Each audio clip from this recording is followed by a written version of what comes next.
in Post Falls, where the city council, oh boy, the mainstream really didn't like the decision it made. A federal holiday meant to celebrate the end of slavery across America will no longer be recognized here in Post Falls. You see how they started right off the bat? Meant to celebrate the end of slavery. Post Falls City Council likes slavery. How could anybody...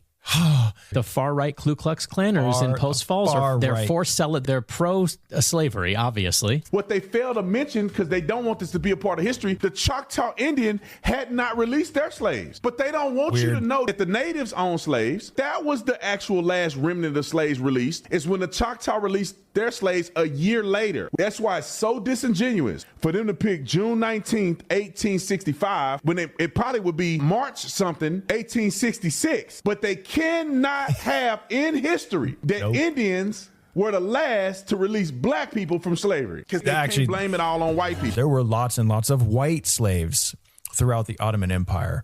No, I think the only people who had slaves were the Post Falls City Council. Oh, nailed it.